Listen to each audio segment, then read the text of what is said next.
भैया कोनो गौनहरी औरत के पति गौना करा के कलकत्ता चल गए कमाए नौनित भैया। हाँ भैया। औरतिया अपना सैया भेरे फोन लगावत भैया और कहती है हमारा जो कहीं और ना झुरा गई हमरा के छोड़ के काहे ना घरे आओ तनी सुनी। बोला बोला का कहले बा भैया? का कहले बहो? मनला नहीं बतिया राजा जी पिया काला कतिया राजा जी। मनला नहीं बतिया राजा जी पिया काला कतिया राजा जी। मनला नहीं बतिया राजा जी पिया काला कतिया राजा जी। सुना मनला नहीं बतिया राजा जी पिया काला कतिया राजा जी। पिया मोरा जाई के हो पूर्ववा राजा मोरा जाई के हो पूर्ववा कवन सब तपल भइला हो हमारा जाई के हो तोर बाबा कवन सब तपल भइला हो राम। पिया हमारा जाई के हो तोर बाबा कवन सब तपल भइला हो राम।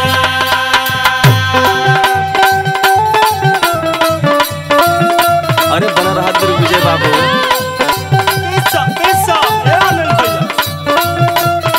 अरे जिया हो नवनीत भैया क्या बात है? अरे भैया बोला देना हमारा सैया के। अरे हम सागर के जरूर बोलवाई, टेंशन मत लो ये दादा।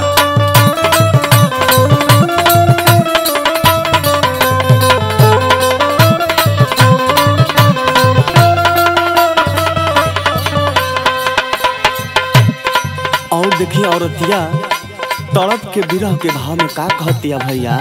का कहतिया भैया? सुखता जवनिया है बता तड़पी के सहजबा।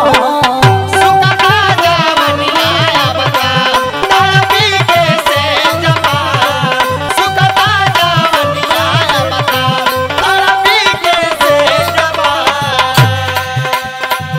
दोसर बिया हवा जाऊ कैला कदा है जबा।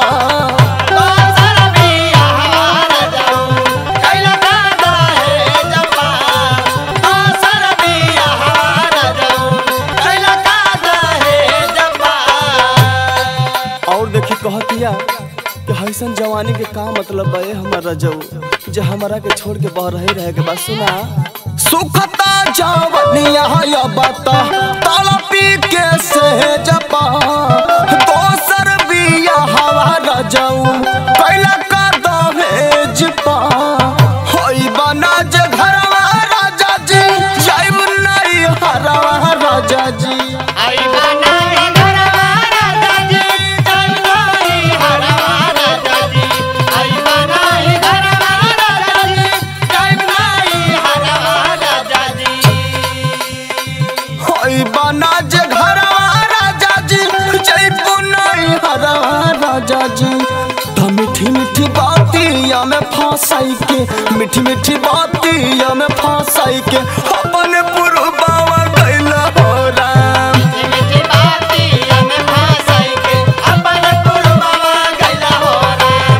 मीठी मीठी बातिया में फंसाई के अपन पुरबावा गइला हो राम।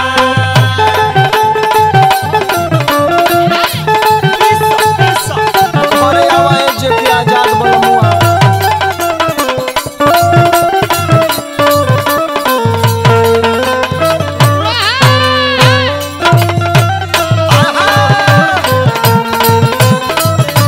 अरे टिकट कटा के जल्दी चल आओ, नहीं तो मर जाई तो हल्ला रहुआ।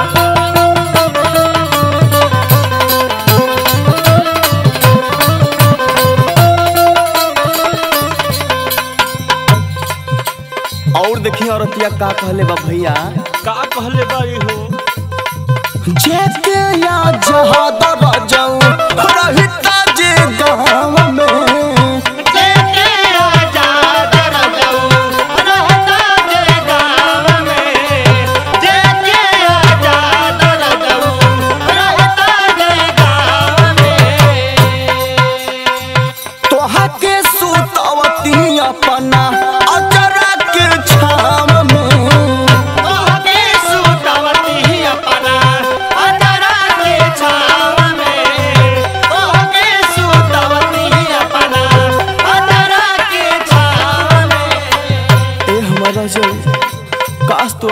में रहता तो ये अपने अचारा के छाव में सुता के कितना सुख महसूस करती है हमार बलमुआ। सुना जेके या जहाद रजाऊ रहता जे गहवा में तोहके सुतवती अपना अचारा के छाव में नैहर के यार बलमा जी प्रिंस मातार बलमा जी नैहर के यार बलमा जी प्रिंस मातार बलमा जी नैहर के यार बलमा जी प्रिंस मातार बलमा जी।